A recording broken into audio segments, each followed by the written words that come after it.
Bonjour à tous et bienvenue dans cette nouvelle vidéo. J'espère que vous allez bien. Aujourd'hui, j'ai décidé de vous présenter toutes mes aquarelles depuis plus d'1 an, car ça fait exactement 1 an que j'ai ouvert ma boutique. Alors, j'adore travailler au fil des saisons. Du coup, je vais vous montrer tous mes dessins ainsi que mon matériel que j'utilise pour pouvoir les réaliser. Donc écoutez, c'est parti, on y va.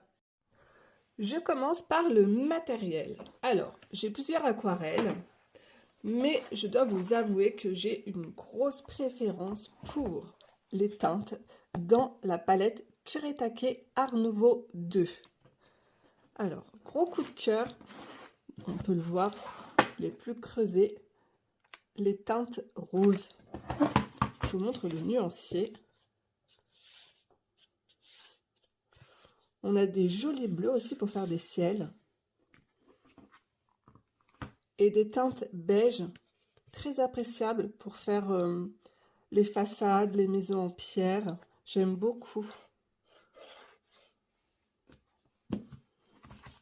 Alors, diluée, elle a vraiment un rendu aquarellable, mais par contre, si vous l'utilisez directement dans les godets, vous allez avoir une texture plutôt comme de la gouache, très opaque, un peu brillante et très très couvrante. Je vous mettrai tous les liens du matériel que j'utilise en barre d'informations. Ce sera beaucoup plus simple pour vous pour pouvoir les retrouver. Ensuite, j'adore également l'aquarelle White Night Saint-Pétersbourg. Donc, nous sommes sur une qualité extra fine. Voilà, ça va être tous les godets. Donc ici, ce sont des demi-godets et ici, des godets. Donc, on peut voir la différence. Au niveau des teintes, ça donne ça. C'est vraiment très très pigmenté, très lumineux. Et j'adore ces teintes pour faire des effets bois.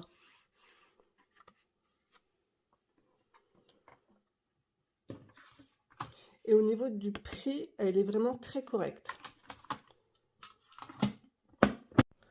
Ensuite, j'ai ma propre palette que je me suis confectionnée avec toutes mes teintes préférées avec différentes marques.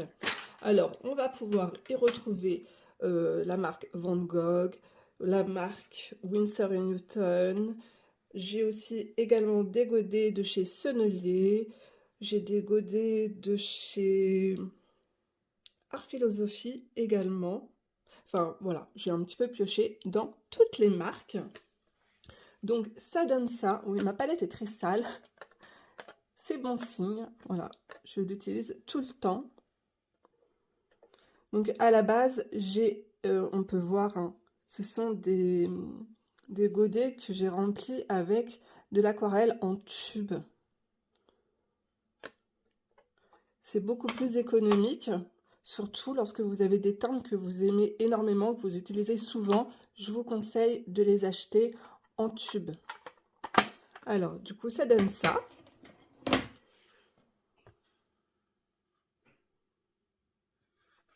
Le rose poterie de chez Winsor & Newton, il est juste magnifique. Comme le rose opéra aussi. Ici, c'est une couleur lavande de chez Van Gogh, qui est très belle.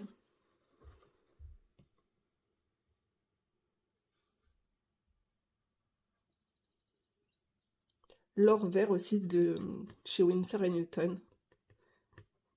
Une petite merveille à avoir dans votre palette d'aquarelle. Et le gris chaud de chez Sennelier, également un indispensable. Si vous me connaissez, donc vous le savez que j'adore cette teinte. Donc voilà. Et pour peindre à l'extérieur, j'ai une petite palette qui est largement suffisante. Je vous montre mon petit nuancier. Et voilà. Pareil, donc on peut voir que ce sont des godets que j'ai remplis avec mes tubes d'aquarelle. Et je vous promets, juste avec ça, vous pouvez faire toutes les couleurs inimaginables. Voilà. Et ça vous entraîne également à travailler pour voilà, avoir une plus grande connaissance au niveau des mélanges, des couleurs avec votre aquarelle. Au niveau du matériel, pour l'extérieur, j'aime énormément la marque Pentel. Ce sont des pinceaux à réservoir d'eau. Donc vous les ouvrez dans le sens d'une aiguille d'une montre, vous les remplissez d'eau, on referme et vous pressez pour activer, pour faire descendre l'eau. Vous avez un petit chiffon à côté de vous et vous pouvez peindre. Voilà, c'est super pratique. Donc il existe différentes tailles. Ça c'est la taille S, vous avez la taille médium et un pinceau à embout plat également. Niveau pinceau classique, j'en ai beaucoup, mais mes chouchous, je vous les montre tout de suite. Pour les tout petits détails, j'ai ce pinceau de chez Da Vinci, taille 0, donc c'est Arbin Kolinsky. Voilà, je vous laisse, je ne sais pas si vous allez voir, j'essaierai de vous le mettre en barre d'information. Il est vraiment incroyable, très fin, très précis, je l'aime beaucoup. Et pourtant, j'en ai d'autres, même de chez Winsor & Newton. Donc là, j'ai un Cotman de chez Winsor & Newton. Il n'est pas, on peut voir la pointe. Vous voyez, là, c'est beaucoup plus fin et précis. Et là, c'est rond, touffu, ça part dans tous les sens. Et je n'aime pas du tout. Ensuite, énorme coup de cœur pour la gamme de chez Silver Black Velvet. Alors, attention, nous sommes sur la série 3000S. Voilà, ça c'est très important. J'aime énormément la taille numéro 4. Je dois vous dire que je ne pourrais peindre que avec ce pinceau.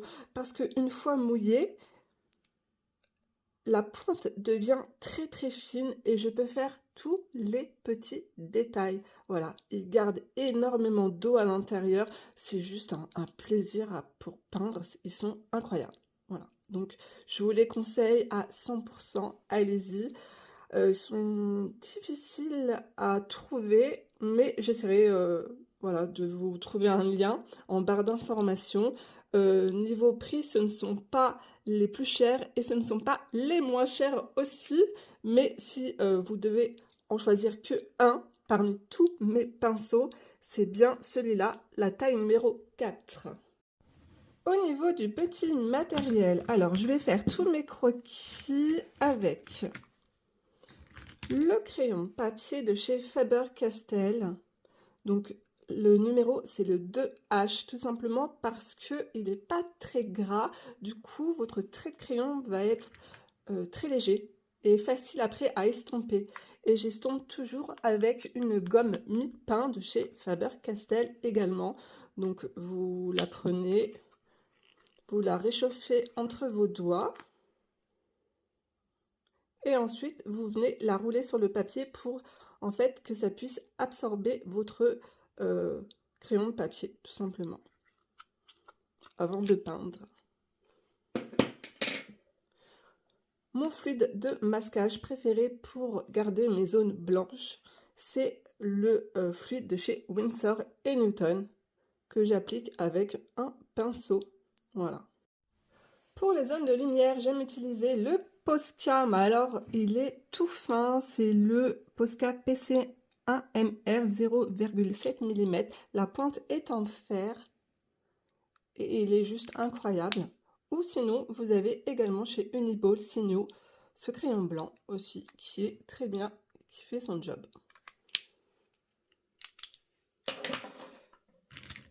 Si vous aimez repasser vos aquarelles avec un line de couleur, je vous conseille, vraiment ils sont géniaux, les crayons de chez Derwent. Vous avez plusieurs tailles, donc moi j'aime utiliser le plus fin, c'est le 01, et on est sur une couleur sépia qui fait vraiment très, très vintage, et j'aime beaucoup la couleur, je vais vous la montrer.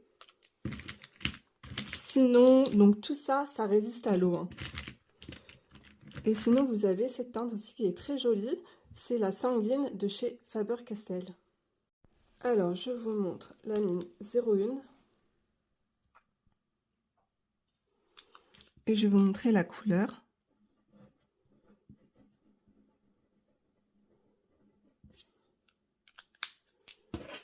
Ensuite, chez Faber-Castell,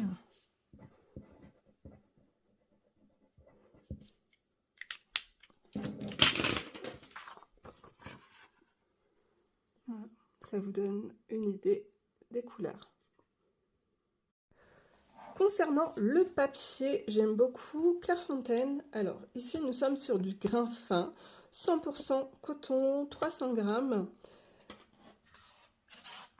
On est sur un bloc, vous savez, il est encollé. En fait, vous devez passer une petite lame pour après pouvoir retirer votre dessin une fois terminé. Ça permet tout simplement d'avoir votre feuille bien à plat lorsque vous faites votre aquarelle. Donc au niveau du grain, on sent quand même qu'il est, il est pas lisse, il y a un petit grain léger. Donc je vous le conseille pas si vous aimez faire plein de petits détails. Voilà, je vous en conseille un autre, toujours chez Clairefontaine. Et j'aime énormément peindre dessus. Donc on est sur un grain demi-satin. Toujours 100% coton, 300 grammes. Toujours encollé. Et là, le papier, il est beaucoup plus lisse. Voilà. Parfait pour les petits détails. Je l'aime beaucoup. Et même le crayon de couleur dessus, ça glisse tout seul. C'est génial. Et pour certains détails dans mes aquarelles, j'aime utiliser les crayons de couleur de chez Faber-Castell. Voilà, ce sont des crayons de couleur à base d'huile et je les aime énormément. En ce qui concerne mon carnet, c'est un carnet de chez Anémule, format A5, format paysage. Alors, je l'ai recouvert avec du tissu et de la colle à tissu, tout simplement. Je l'aime beaucoup. Au niveau du papier, c'est tout de même assez lisse. On n'est pas sur du 300 grammes, mais il supporte très bien l'eau. Donc écoutez, maintenant, après vous avoir expliqué tout mon matériel préféré, je vais vous montrer mes aquarelles. On va commencer avec mon carnet, où au début je m'amusais dedans. J'aime énormément les fleurs. Puis j'ai commencé à dessiner pour ma boutique. Donc toutes ces créations, vous allez pouvoir les retrouver.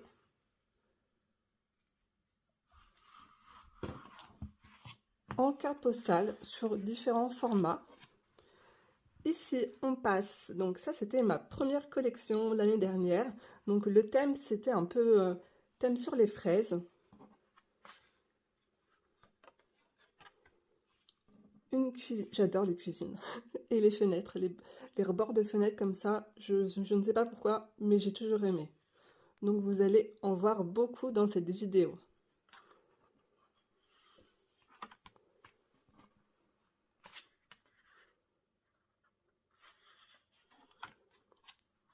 Ça, c'est une aquarelle que je viens de... En fait, je l'avais dessinée l'année dernière et je l'ai terminée cette année.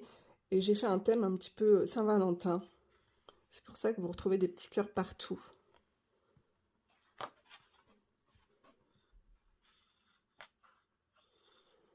Vous voyez, les couleurs sont très lumineuses sur ce papier. Bon, ici, c'est un raté. Voilà.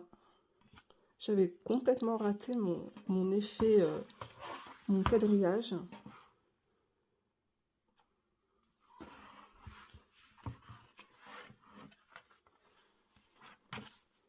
Ici, j'avais testé une peinture de chez Spark.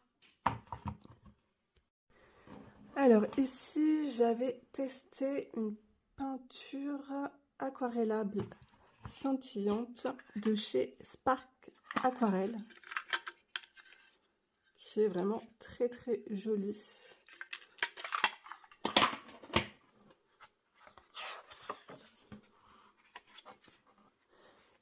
On passe à l'automne. J'avais adoré peindre ce petit paysage. Ça, c'était ma carte de visite.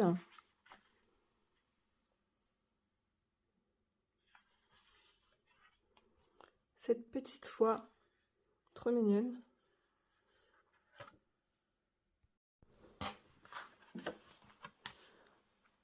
On passe sur la collection hivernale. Donc, le café porte le prénom de ma fille, Elina. J'étais obligée de faire un bonhomme de pain d'épices parce que je les trouve tellement trop mignons. Toujours une cuisine avec une fenêtre. Alors ça, c'était une collection début janvier, le mimosa. Ouais, j'avais envie de couleurs et de fleurs. Ici, c'est ma nouvelle collection, printemps-été. Donc, on va y retrouver des cerises. Une jolie théière toute fleurie. Et un salon de thé sous des cerisiers. Alors, je vous montre le reste de mes aquarelles que j'ai peint en fait dans mes blocs Clairefontaine. Cette petite maisonnette pour les oiseaux.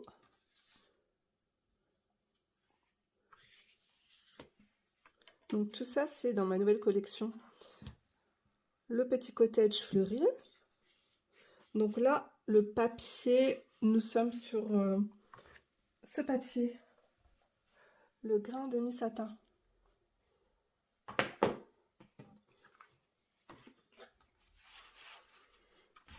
Vous allez aussi pouvoir retrouver ce macaron fleuri dans ma nouvelle collection.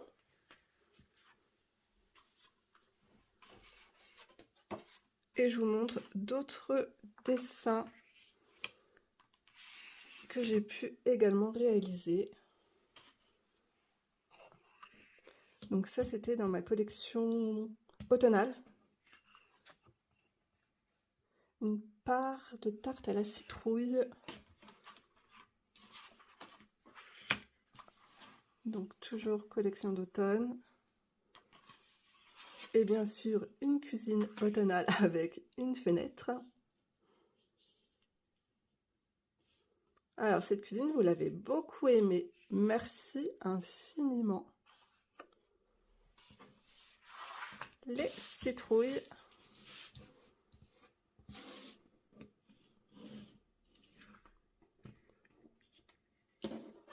Donc voilà. Ça, j'ai une petite carte postale qui traîne. Cuisine d'hiver. Cette vidéo est maintenant terminée. Merci infiniment de l'avoir regardée jusqu'au bout. N'hésitez pas, si vous avez des questions, à me les poser dans la barre d'informations. Elle est faite pour ça. Et merci à toutes les personnes qui sont passées sur ma boutique ou qui vont y passer, y commander. Voilà, des petites cartes. Je vous embrasse très fort. Prenez soin de vous et à très vite dans une prochaine vidéo. Au revoir tout le monde.